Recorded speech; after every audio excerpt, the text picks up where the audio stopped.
Okay. Welcome everyone to the Indiamentor's talk series, that is IMTalks, Indiamentor Talks. Today, I'm a host. My name is Tadit Dash. I'm an author, speaker, and then software engineer. Today, the topic is on cybersecurity and COVID-19. I have with me the esteemed speaker, whose name is Mr. Colonel Inderjeet Singh, who is the Chief Cybersecurity Officer and head of the Cybersecurity Center of Excellence at Dara Technologies. In this role, he is instrumental in building the cybersecurity business unit for the group. He is working on the disruptive technologies in the cybersecurity space for securing IT networks, smart cities, and critical information infrastructure.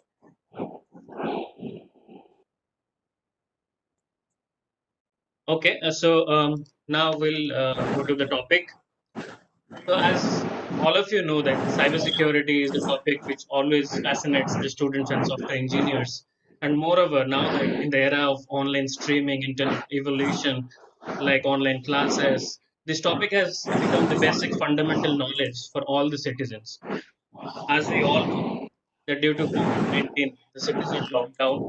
However, life has not stopped. Everyone is online, doing the daily work from home. Schools have started online classes. Government is also doing meetings online, right? So therefore, it has been seen that the hackers are now active these days, like who interfere with the streamings, do a lot of illegal activities. So my first question to you, sir, is how exactly these hackers are leveraging the platforms or tools that we know or we use regularly to do all these attacks. Right. And good morning, everyone. Sorry for this delay, which was inevitable, I think, and these whole technical glitches do happen at times, and I hope you are with us, and thanks for your support while we are starting late. Uh, Guys, as you know that, the COVID has taken world totally aback. And what has happened is that overnight we were being kind of told to get on to work from home environment, and there's a different kind of scenario which has already erupted, which is a really point of concern, and it has altered the way we are doing business right now, and with predominantly remote workforces operating on unsecured home networks. You are aware that corporate security teams are struggling to gain control of rapidly expanding attack surfaces. It's really very huge, and while our teams are really trying to work to get the people work from home, uh, it's at the same time it's really becoming so difficult, to contain these kind of attacks. And the kind of attacks which have primarily happened are really concerning. Of late, though the hackers did tell that we're trying to leave the medical fraternity, the hospitals and institutions, but as a case of mercy, but it's really yet to be seen because there were some attacks on the hospital itself, right? And the things are changing. Now the cyber criminals and state-sponsored advanced threat groups are exploiting COVID-19 pandemic. They're trying to attack network, both around the strategic and the financials. And only on around 10th or 12th of April, they gained control of one of the Portuguese power grid, which is the fourth largest, and they were asking a ransom of 1,580 bitcoins. That amounts to almost $10 billion, $10 million. And what we are primarily seeing is that between January and March, there's so many coronavirus themed phishing lures which have come in. There are malwares which have increased. There are network intrusions which are happening. There are scams which are starting taking place. There's a disinformation campaign, and most of us are falling prey to that. Every day you're seeing, you will find a message that there's a claim that there's a cure which has been made for it. There's a vaccine which has been made for it, and then you see a different kind of theories which they're trying to send across the public, right? And but to fleece the public, make them lure to these kind of scams, and people are falling for it. Believe me. And these kind of attacks or scams all happening in the surface web, deep web, and dark web. So everywhere across on the internet, if I put it across, is all happening. And uh, this is where we are seeing advanced, never seen before cyber attacks and threats, right? It's getting difficult for everyone to save our identity. And that's how the complete situation is today. We have to understand. And the pandemic, which has forced people to lock down, doing work from home, and increase the amount of work happening online. So all your networks are stressed out, and you're all working on insecure. Most of you are all working on an insecure network. That's a Wi-Fi from your house, and your laptops may not be patched. You are going on to different sites which have malicious content on it. They've got malicious links on it. You have amount of phishing mails which are coming to you. Just to give you a figure, Google is almost handling 18 million phishing mails every day, and 240 million scam mails which are coming to you daily, right? And that's all coming to your inbox, right? So this is the kind of situation we have been into, and the threat actors have started utilizing this golden opportunity to abuse the panic and discomfort, right? They are conducting special crafted malwares and phishing attacks worldwide, and they're very specific to COVID-19. I'll share with you in the subsequent discussions, as we develop, how they are, trying to do. Just to give you a feeler of it, in last 2 months, there are more than 100,000, domains which have come up written just to COVID and Corona. And though most of them may not be, kind of malicious, but most of them are. The people are trying to use it. Okay, so that's the kind of situation we are in today. That's where we are seeing ourselves, right? And that's a problematic situation. That's right. That's a whole lot of information. Like you explained it thoroughly, like the procedures followed by these attackers to interfere and exploit the situation in hand to run their business. So now we understand how they do it. Some of my friends and some of these community members and these viewers have asked this question to put it up in you. The question is like, what are the top threats or what are the common threats which is happening nowadays, and how to make sure that we are not exposed to such threats? As you said, like we are using these insecure Wi-Fi's and everything like that. So how to make sure that we, I mean, what exactly the top threats? We should know it Okay. first. So, all right, I'll give you the threats which have happened of late, and to give you some of the cases which happened, which will be of interest to you. In the Czech Republic, that was a key COVID-19 testing site last month, and it was one of the first medical facilities which was forced to turn away all the patients suffering from serious condition, and they were supposed to postpone surgeries, right? Because it was cyber attack, and they had to shut down all their computers. That was one of the cases that happened in the month of March. Okay, we all aware WHO. That's the main organization which is actually looking into the complete coronavirus. Right? They're the elite hackers itself targeted the WHO. Right, and that attack was in early March, and uh, it was a very complex and complicated attack. They have been using, the WHO domain to send phishing mails. Now people are getting lured to it. There's another organization called CDC. That's the Center for the Disease Detection and all. So that was also kind of attacked.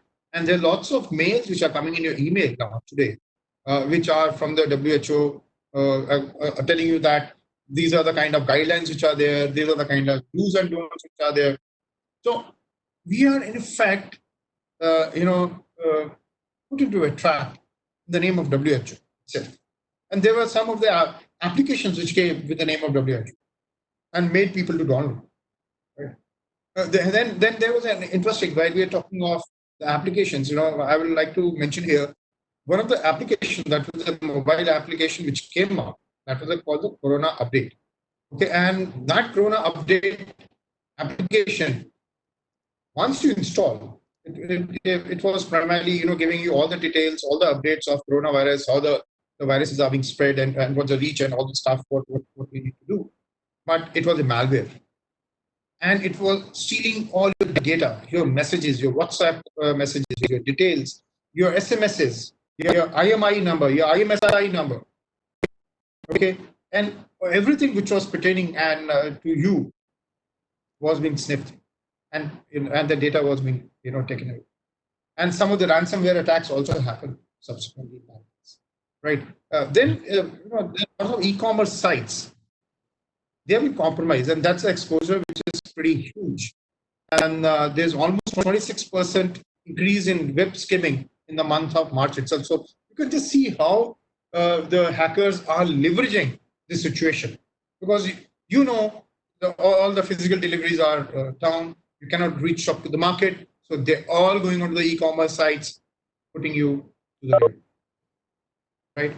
And while we talk of, everybody talks of Zoom, everybody talks of Skype, WebEx, GoToMeeting, Slack, JoinMe. There's so many applications, web conferencing applications which are there. They're also not devoid of the malware attack and the adware attacks which are happening. There are almost 120,000 attacks which happened on them in the last couple of years. Okay, they have been giving the malware which has been disguised along with the application, the adwares which are coming up. So the user is getting lured to use them, and they are trying to steal away data. Right. Then we try to talk of something on a Zoom bombing. That's very interesting, because that's the most talked about topic today when everybody is talking the Zoom bombing. Right. And that's one which has taken. I would interrupt you for a second. Like, some of our viewers are saying that your voice is breaking. You check your line. Yeah, am I okay? No, that's okay. Am I audible? Yeah, better now, she says. Yeah. Okay, right. So, Zoom bombing.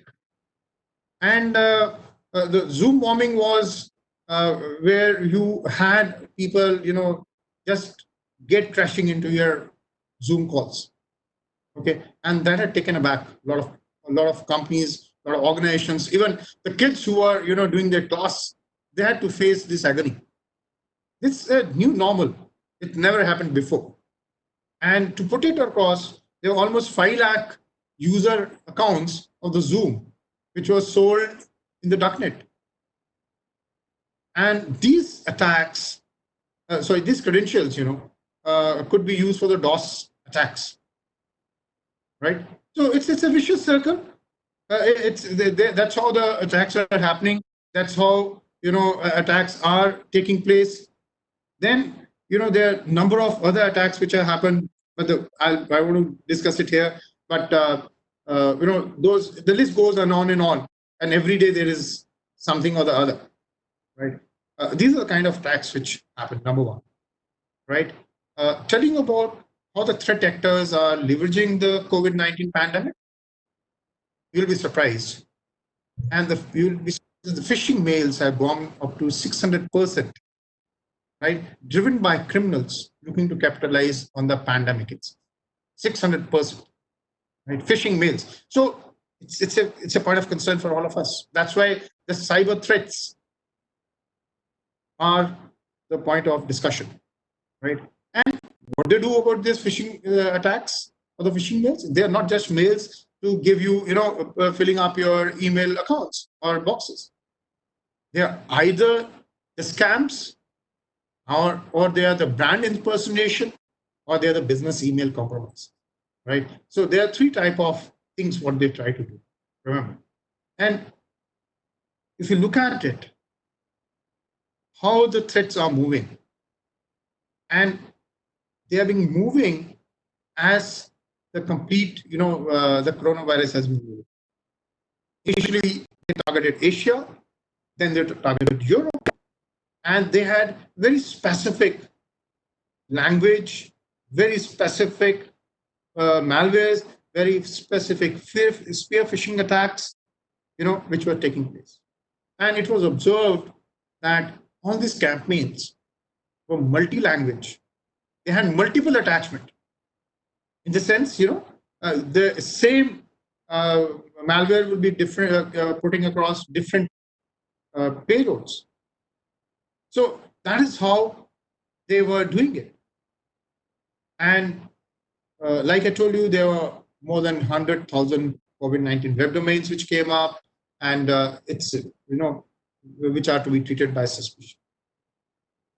When you talk of the scams which have actually come up, right? And most of you are actually facing it. In WhatsApp, you're seeing every day somebody giving you a message. We got a PPE kit, we got a mask which is there with us. We got the kind of the tunnel to pass through.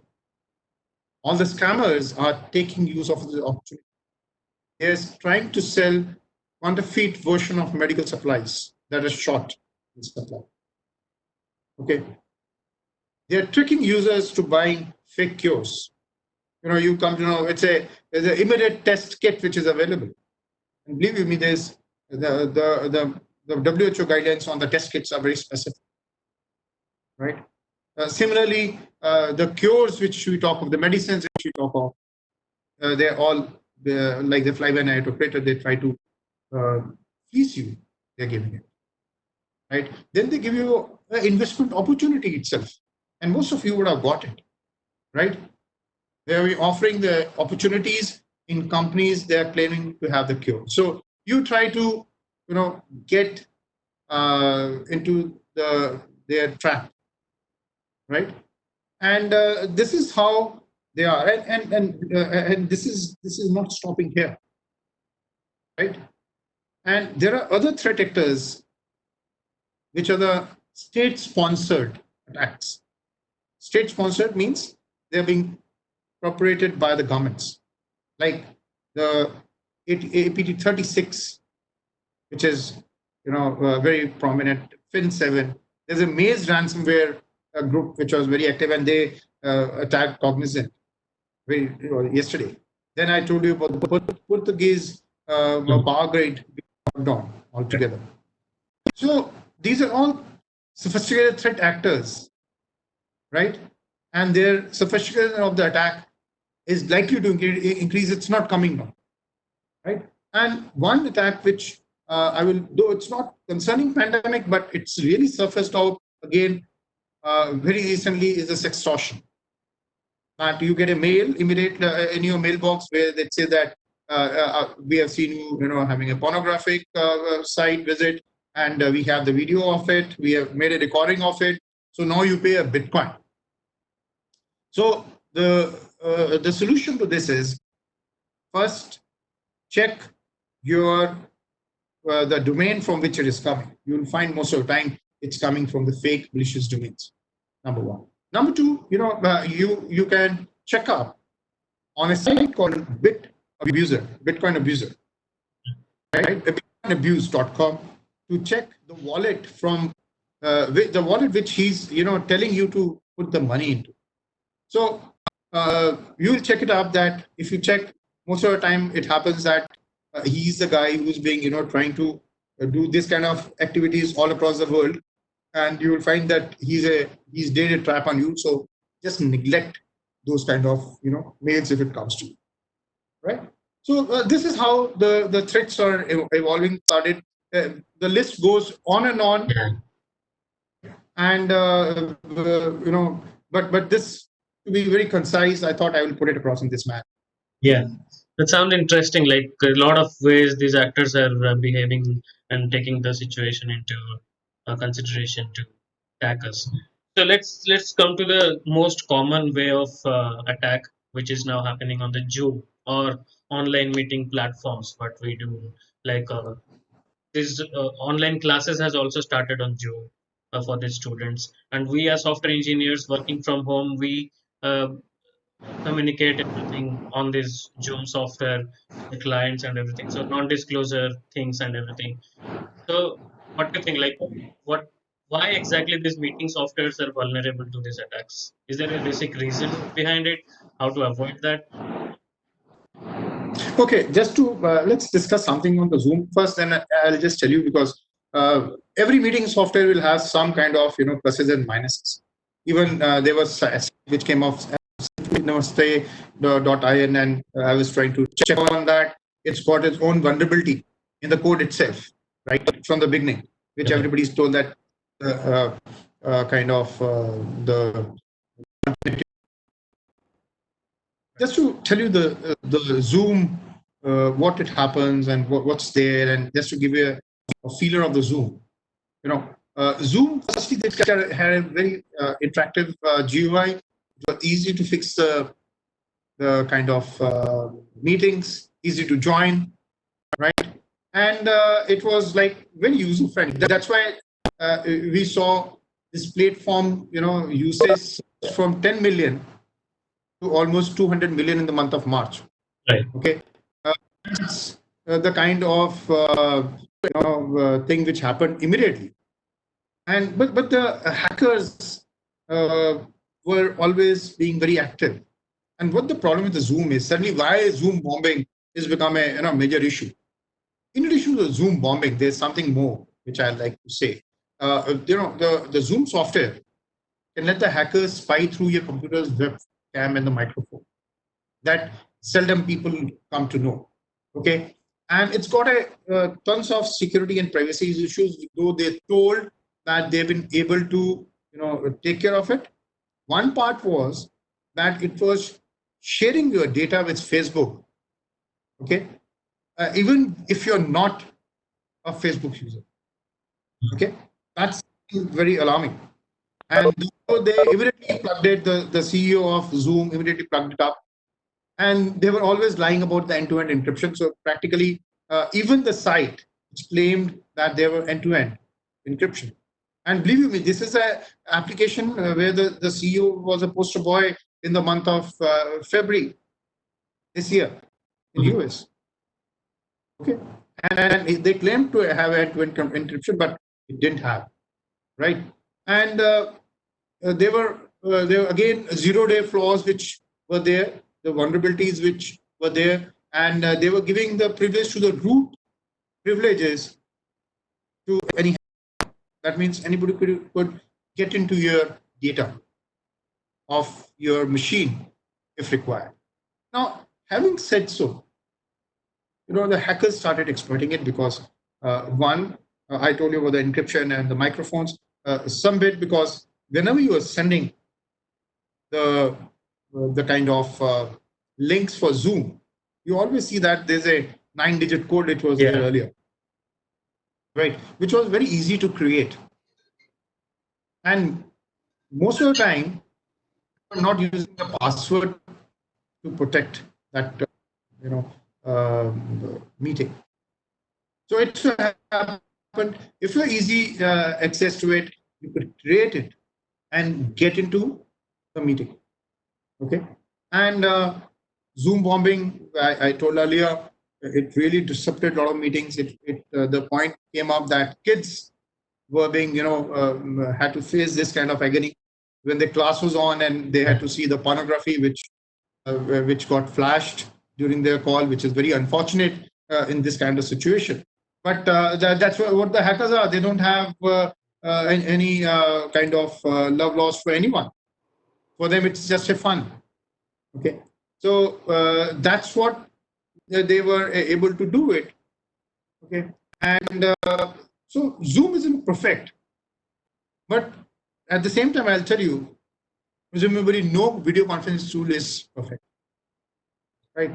So you have to make use of whatever tool is there if it meets your requirement, and it's like it's meeting the basics of yours. I think that's enough. But if it is a confidential, if it is a the sensitive content which you are discussing or talking on online, I think then you have to be really thinking of which video conferencing tool to use it. So there are plenty of them. There are GoToMeeting, which is there, WebEx, which we're already using it, Skype, Hangout. Even schools are now going on to Google Meets, Microsoft Teams. So all of them, some bit of them are paid, so that can be used. Some of the points which I will like to emphasize here for all the users: if you're using any meeting, you ensure that whenever you have the meeting which is automatically generated, so ensure that it's not given to everyone across the board or published online. It should be given to only the people who are like concerned or the people who want to attend the meeting. Have a meeting password. That's a must, right? And don't share the meeting ID and the password in one go. That's what we are actually doing. Most of the banners, if you see, most of the, where they've been saying that this is the video conferencing which is going to happen, and you have the password also along with it. Okay, so that's very problematic.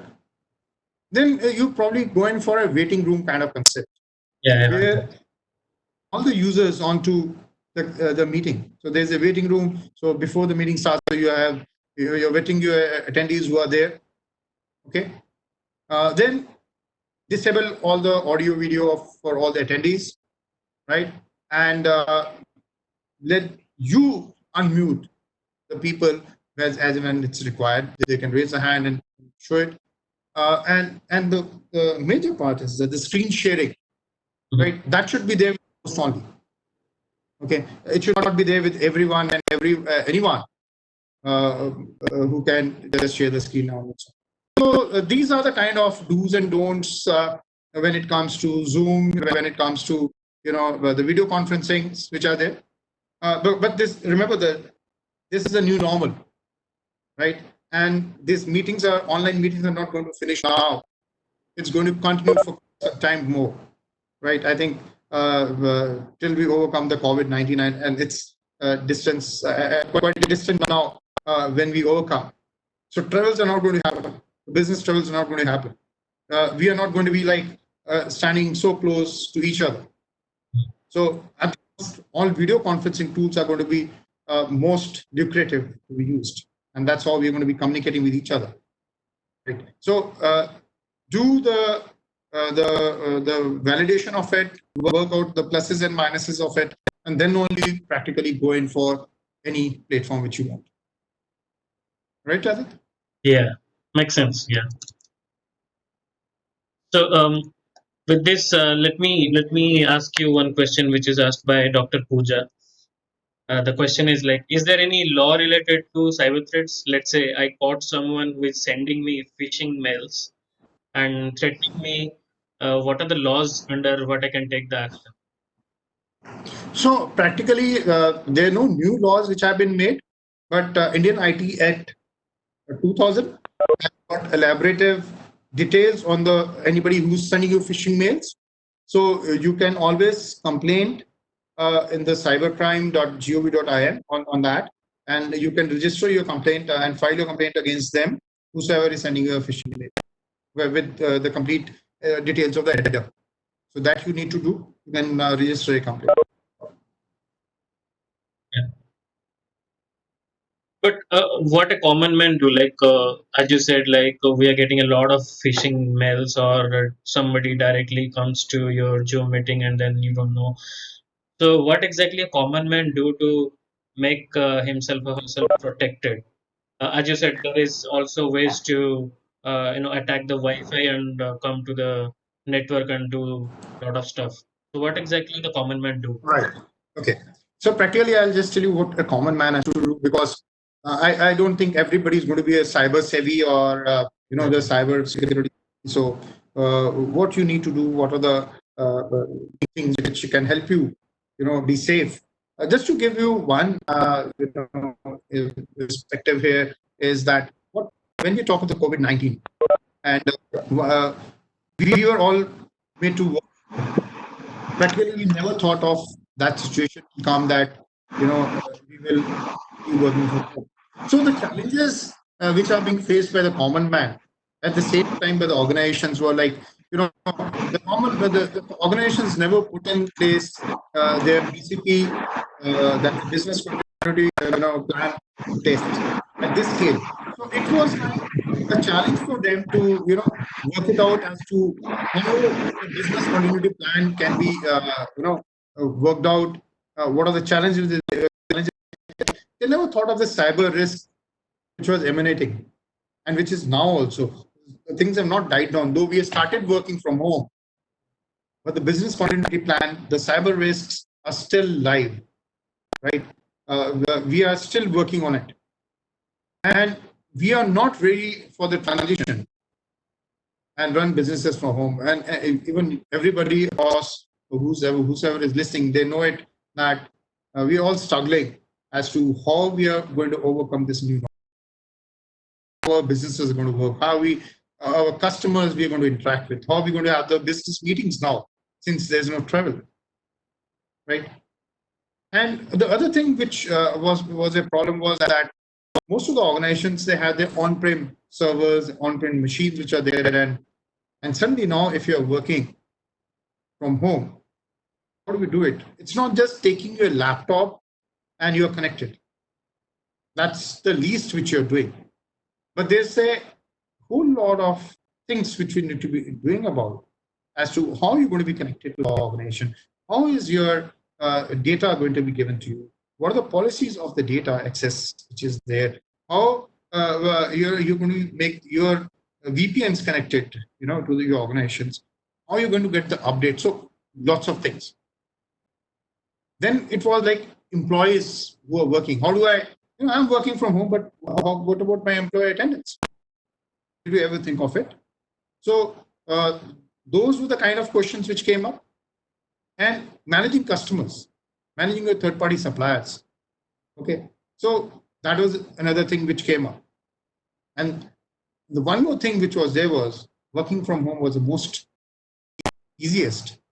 But how are you looking into the pandemic stress? How are you taking care of your sustained culture of this nature? So what you should do when you're working from home? The question is, it's irreversible at this point in time. So first is have a cyber hygiene. When I say cyber hygiene, that means maintain a good password hygiene, right? You should use complex passwords. You should also have a multi-factor authentication. That's very important because to avoid the scams or anybody getting into your machines, have a multi-factor authentication and change passwords as frequently as possible. Update systems and softwares, whatever applications you have, whatever systems you have to install update and patches on a very timely manner. And update your mobile phones as well, right? Update the other non-corporate devices that you might be using over. So you should keep your things updated. Keep your antivirus definitions updated, right? Secure your Wi-Fi access point, right? And we're all aware, most of us have the Wi-Fi routers which are there with just the default settings and the passwords, right? And that's a huge area where attack can happen on the connected devices. Okay. Now, other thing which is of interest is that use VPN. That's with the organization, and if you have a corporate VPN which you're already using it, try and use it, right? Don't say it's just a kind of too difficult for me to handle a VPN. But VPN, it will protect you against phishing attacks. It will protect you against some malware attacks, right? And it's kind of one protection which is there with you, right? So other which is there because you're going to be using your laptops, your machines for accessing sites other than your office sites or data. So don't mix your personal work with your private work. Okay. So don't install any app or any software. If you have the access rights to download it, don't do that. Okay, and we are at times, we are trigger happy, kind of a click happy. So we try to click all the mails which are coming to our, inbox, and if we are also trying to, download or see what this link is all about. And remember, those links are all tiny links, tiny URLs. Okay, so those can be phishing emails. They may be malicious domains. There may be fake apps which are being widely, published and, given out. Right.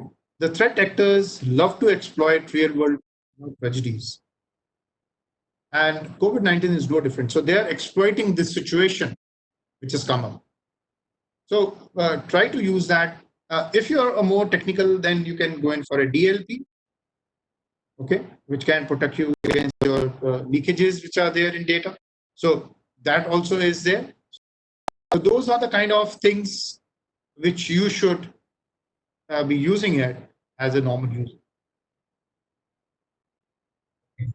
That's a whole lot of information regarding how to exactly prevent myself from these attacks. Like prevention is better than cure. That is what. Okay. So Yeah, as you said, like for sure, that's how we should look at. so what's DLP? As you said, DLP. Can So you it's explain? a data leakage prevention. So if you have in your machine, so you can find out which are the malicious links which are there, which are the phishing links which are coming up, and it gives you the web protection to your machine. So it gives you also the data protection to the machine.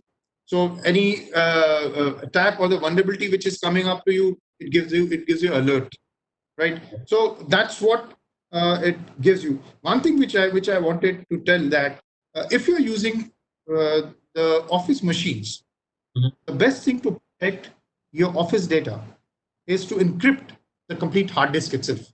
So you should have a full disk encryptor, so that in case of any problems which are there, your data is not lost. So that's what you should do when it comes to protecting your data. One more thing I got you from your explanation. So you said like we should have good passwords and we should change it frequently. So you have seen like on the Chrome when you go to a website and sign up, it suggests to a good password. Chrome suggests to use a password. Should we use that or avoid that? So it doesn't suggest you a good password. The thing is, what it tells you that it should have capital, it should have the special characters, it should be lower characters, you should have the alphanumerics which are there. So any password which is 9 alphanumeric characters, I think that's really good, and we should use or change those password on a 15 days basis or a 1 month basis, depending on what is the application or the site what you use. Gotcha. Okay, with this I'll Because note.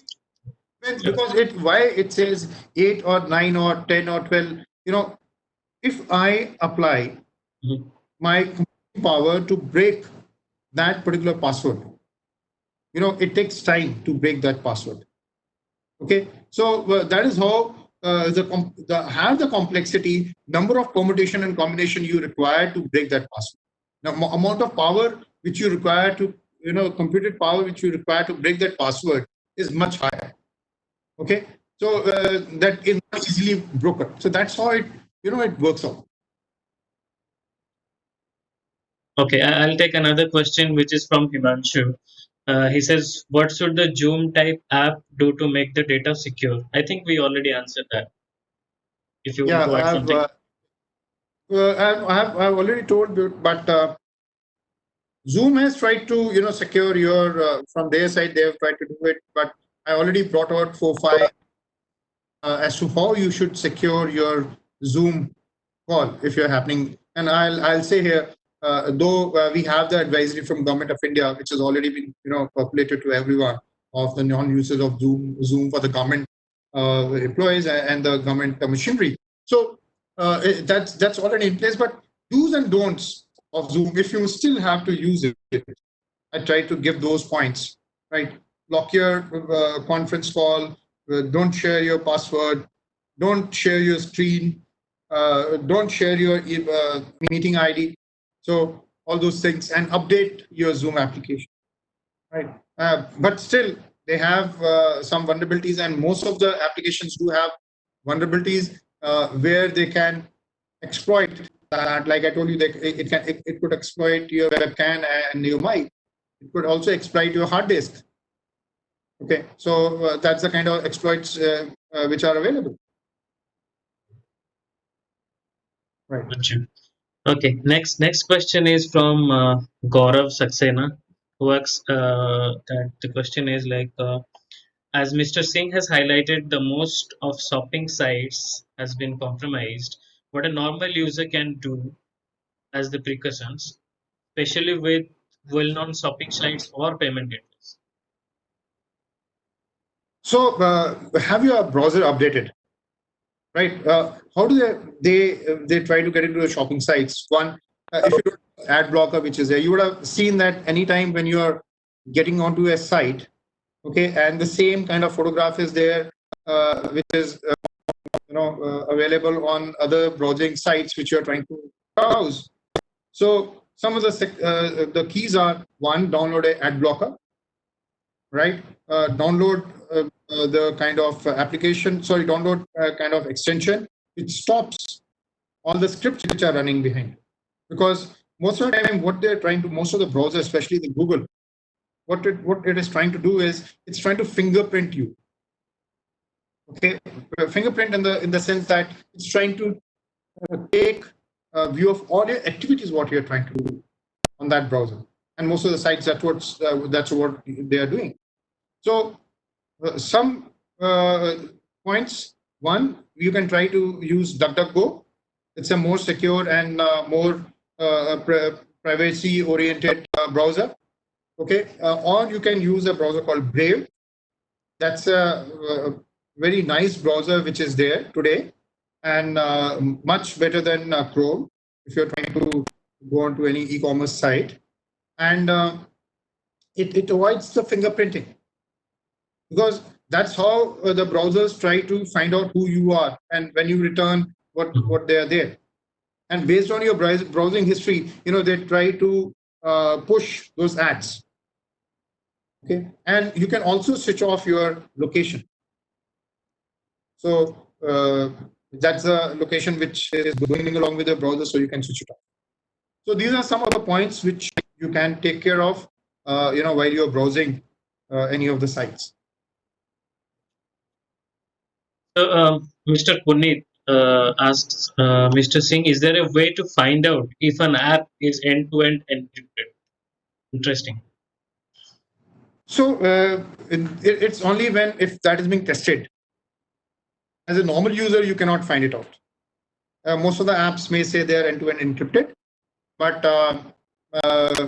if you are tech savvy, you can go onto the net and find out that particular app, because most of the people do check those apps for vulnerability. Like I told you, that cfi-namaste.in site, I'm just forgetting the very common, very new video conferencing app which people say this Indian made.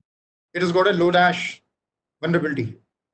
Okay, and that vulnerability is there, which can cause a lot of harm to video conferencing. So till the time you have the application security which has been done, somebody has done the end-to-end testing of that app, you cannot, a common user or normal user will not be able to find. Okay, I have another question which is from Srishti. She says, is Hangout Meet is safe for video conferencing?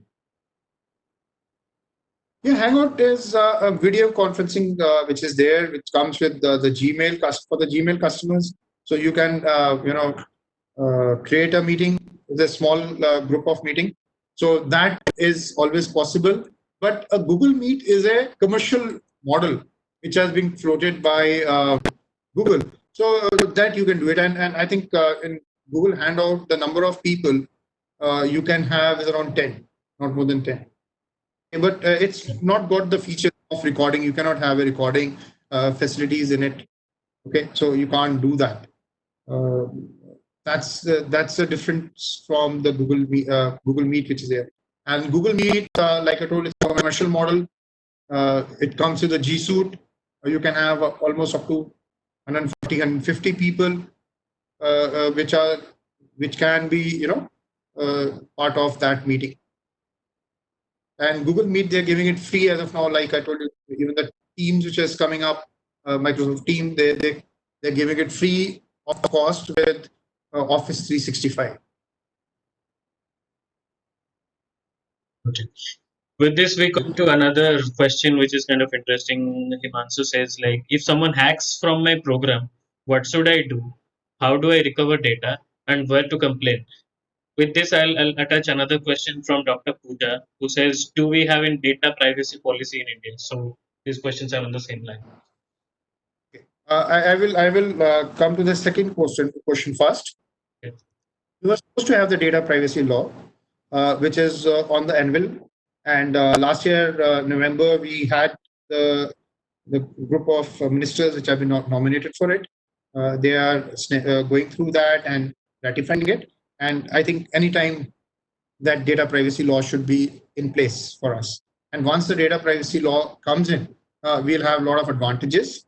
Number one advantage, which I always feel, is that you're going to have the data localization, because till now we don't have the data localization, and that's the point of contention. Because whether it's Google, Microsoft, or your Facebook, or any other, or Twitter, whosoever it's there, they have their servers or the databases which are there abroad.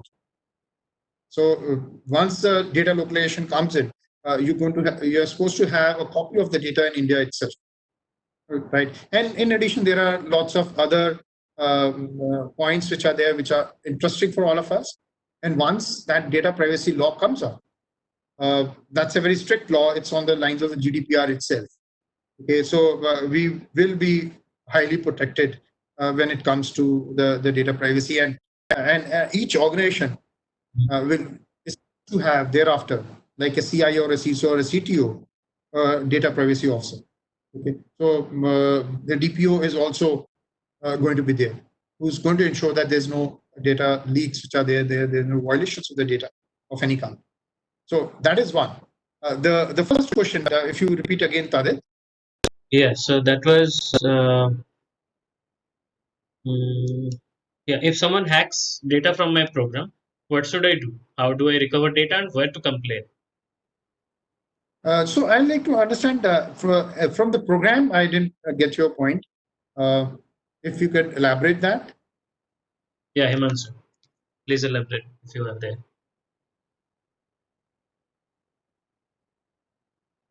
Okay, in the meantime, we can take another question, which is there any public repository where I can find the data related to cyber threats? Asked by Dr. Pooja again. There is, as of no, public repository, uh,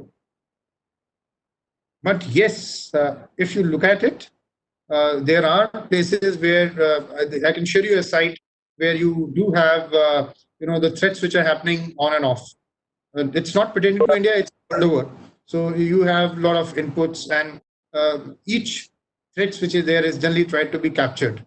So there you have a lot of sites. I'll stand corrected. You do have a lot of sites which can give you these kind of details. So we can take this query offline. I can give you kind List of of sites. sites which can be of use to you.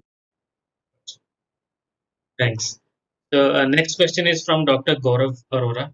If my system is never connected to internet and would not connect in the future, in this case, still I have threat of cyber attack.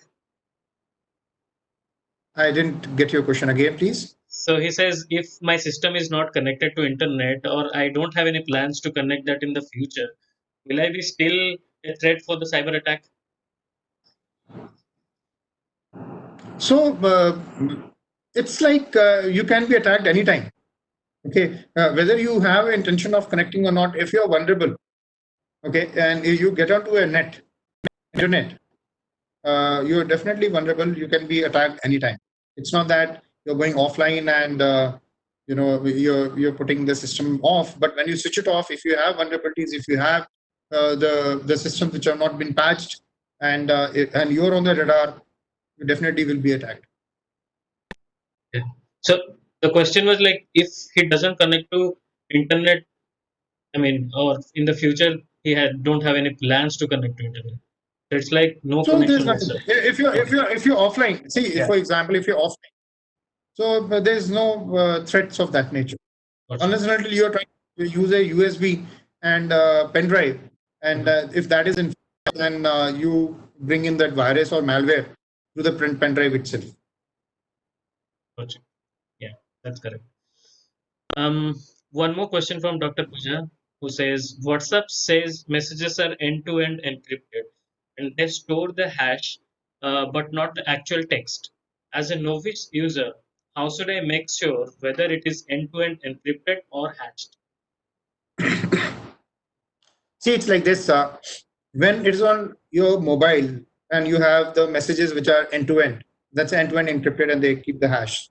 Secondly, if you're taking that backup of that messages on your Google Drive, then there is not anymore, end to end encryption. So you have to understand those kind of things. So your end to end encryption finishes the moment you're trying to save it on the Google Drive. So if anyone have the access to my drive, then he can easily get my messages. Yeah. Is that what's Yeah, I think we are done with the questions. If anyone has any other question, okay, I got another question. What are the career paths in cyber ethics?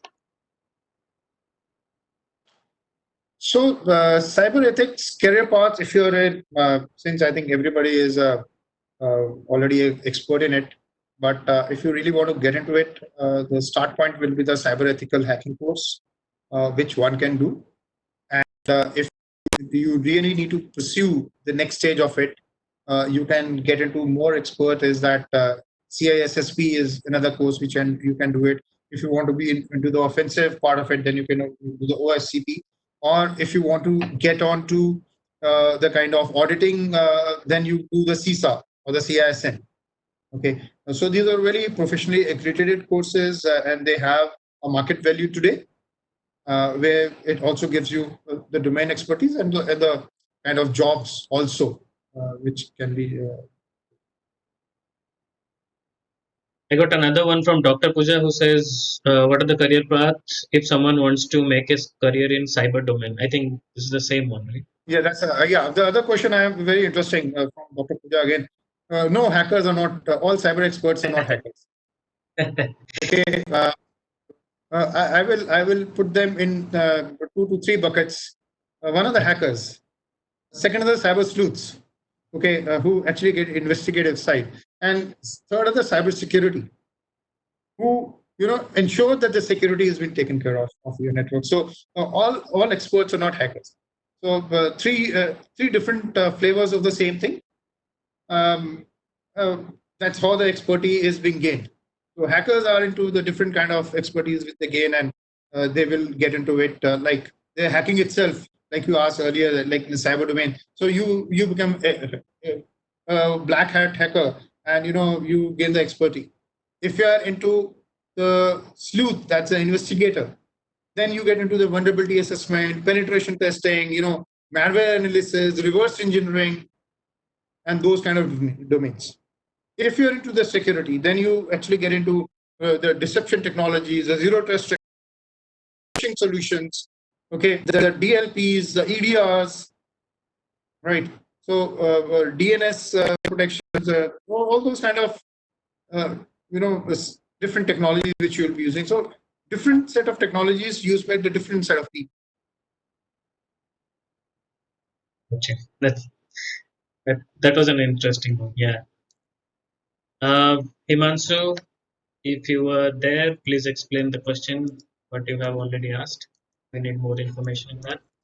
Otherwise, I guess we are done. Another one. As a medical professional, what are the chances if I want to get into cyber? You can get into the cybersecurity part of it. That's pretty interesting. And how as a medical professional, you should know, you have to understand one thing. Now, all your devices in the medical domain, they are all IoT enabled. And you know it, it's all sensor based. And all your, like, even your all your heart machines, your X-ray machines, your MRI machines, they're all enabled with IoT. They're coming with the AI, they're coming with the machine learning and all those things which are happening, right? Now, if you want to gain expertise in that, right? So what you need to do is learn the cybersecurity part of it, learn the IoT security part of it. When I say the IoT security, what's the threats? How are you going to take care of that? What are the protections, which software which you can use it? Those kind of things. If you are able to put it, what are the vulnerabilities which can be there? Say, for example, I'm sitting here. I want to hack anybody, a hacker who wants to hack a medical or a hospital in somewhere in US. It's very much possible today. But the people in US hospital, they should be all aware of how to protect their IoTs, how to protect their machines. So they have to have the complete set of the cybersecurity, which is there with any other organization. It's so when I say this, so hospitals are the most vulnerable today because you have all the life-saving devices which are connected on all the sensors, and they're all connected to the internet. So how do you secure them? This security is more than you know the normal network security or a critical information infrastructure security. So that's pretty important. We got another one from Dr. Puja who says, what is dark web? Is it required to learn and understand it for every cyber gurus? So dark web, if you not required to be understood by every cyber guru, but yes, you should be aware of it. What's happening in the dark. So the point which I want to bring about the dark web is what you see today, the internet. That's only 4% of the internet. The remaining 96% of the internet is the deep web and the dark web. When I say the dark web and the deep web is the difference here is that anything which is not linkable, anything which is not hyperlinked, that can go as a deep web. So what you see, your Gmails, your Facebook, your Twitter, they all fall in the place of your surface web or your e-commerce sites. If you want to keep your medical records, if you want to keep your research work, if you want to keep your financial company data, company's financial data, if you want to store in all your critical data which you find that everybody should not access, you can keep it in the deep web. That's the middle session, right? And the third part is the dark web, and that is being used by most of the criminals today. Okay, so if you look in from the drug traffickers who are there, your ISIS is there, your terrorist guys are there, and you want to buy any kind of counterfeit currencies. You can talk to a hacker, you can talk to a terrorist, you can talk to the culprits, you can buy a weapon. So everything is possible there, right? But to reach that, you have to have a special browser, which is called Tor browser. So that's how a dark web is all about it. So everybody doesn't have to get into a dark web. And that is very minuscule part of the overall internet. But that's the most complex and complicated part of the internet. So everybody cannot reach there. So I will advise, if you have no reason to go there, don't go there. Right? Okay. We got another question from Rajesh who has this question in mind, like, can we try to learn cybersecurity on public domain in place of a local lab? Yes, there are a lot of courses which are there, Rajesh, and on Coursera itself, there are a lot of courses. You can start from the basics of the cybersecurity and then go on to the stages from the basics to the mid-level to advanced, and then you can pick up various kind of topics which you want to understand. Okay, so like I told you, you have three types of cyber experts. So think of which you are, and based on that, then once you know the basics of the cybersecurity, you can now get into the expert part of it. Here, you can pick up a particular course, right? Maybe on the security of the organization, how it's been done. And there are a number of ebooks which are there. We can always share ebooks if they're not a problem. So that can be given to. It sounds good. We'll try to follow up with Rajesh Compulsory. again. It is not compulsory. It's not compulsory that you have to have hands-on experience and then only you become a cyber expert. So there are lots of things which we can learn while in the public domain and the understanding part of it.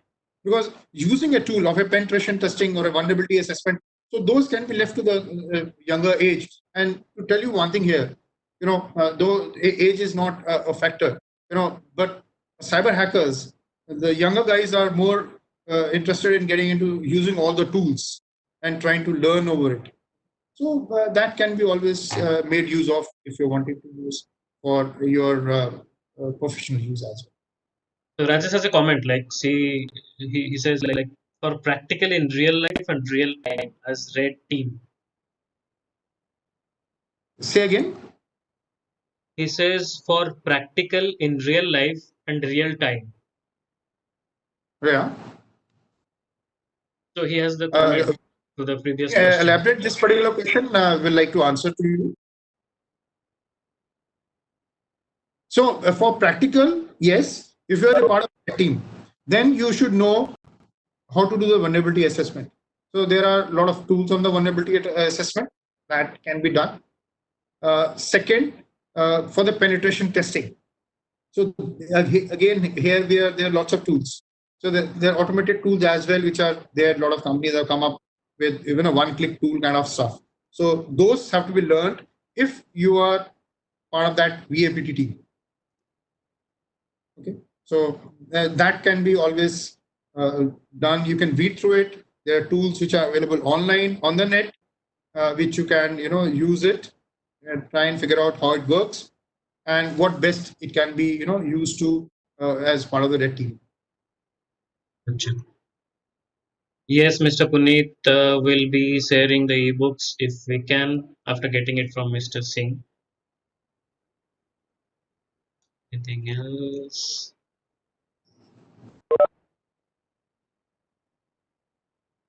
Yeah, that's all. I guess we have for now. I hope Colonel Inderjeet sir, you will share some ebooks. What you said, you'll share to our Yeah, attendees. Yeah, thanks for that. So thanks sure everyone for enough. joining this session on a Sunday, which is kind of I think interesting. Pooja wants to ask some question. I think we can take that. Okay, sure, sure.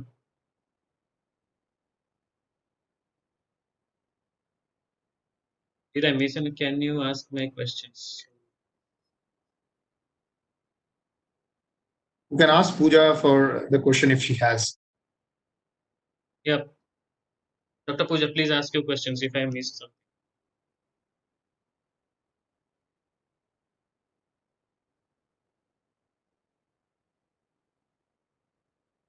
I want to make a career path in cyber. I am a medical professional. Then what path I choose? Um, Very simple. Like I told you, if for taking up a career path, I think the cybersecurity path is the best thing. And the basic course which you should do yourself, you can get into the auditing part of it. That's pretty interesting. You don't have to get into the nuts and bolts of getting to the tool side, but do a cyber audit, get into the cyber risk management, the business continuity plan for the cyber, the cloud security, which is interesting. So those are the stages which you can do. Okay, so first understand the cybersecurity, the online courses which are there. Just read through that. Maybe you do a cyber ethical hacking course, which will give you a perspective of what the cyber is all about. Okay, that's where you can get into then the CASSP, which I already told, and also side by side get into the cyber risk management, the cyber auditing. Okay, cyber the business continuity. So this will be a big, very nice concoction while you are from the medical field, and you're able to risks of the hospitals or the medical itself. They have the business continuity of the hospital. You can make them shift to the cloud for their data.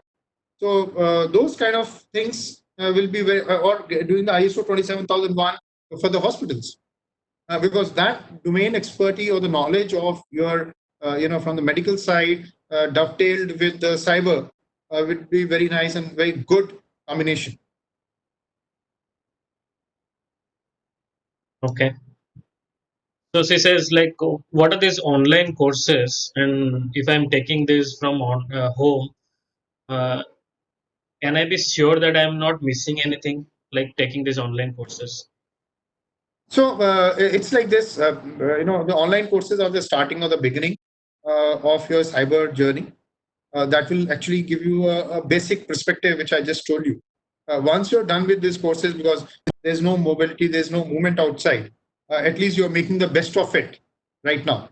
Okay, and at least you get the hands on these particular things. Then you start picking up, like I told you, pick up ISO 27001 course, which is coming up. Then pick up the cyber risk management, the business continuity, and take that path uh, of the cybersecurity, which is very different and very good and very highly payable also at the same time.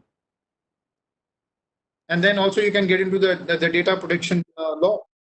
So you can become a DPO of any hospital or any health organization where you are ensuring that there's no data privacy violation which happens. Okay.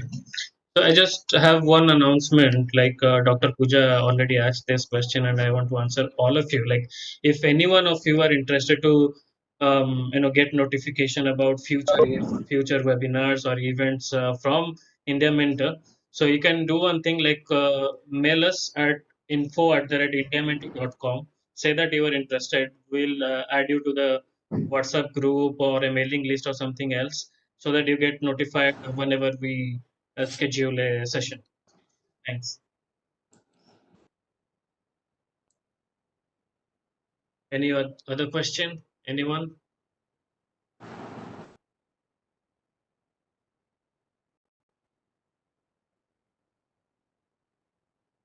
So thank you very much. I think we're done, and thanks, and stay safe.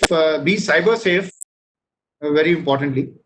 And in the testing time, I think we should guard against all the cyber threats and any vulnerabilities. And there's no cyber attack which happens on you as an individual or your organization. So that's what should be our aim. Thanks. Thanks, Colonel.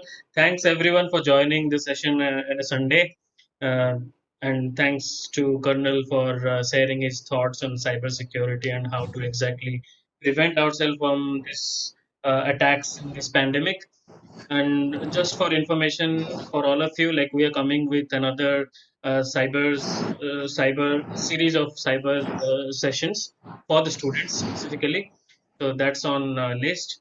Thank you, thank you, Shubhi ma'am, for organizing this session, and India Mentor to start this IM Talks, which is kind of interesting. We will invite mentors and we'll do webinars and publish that to YouTube, hopefully. So thanks everyone. Thank you. Yes.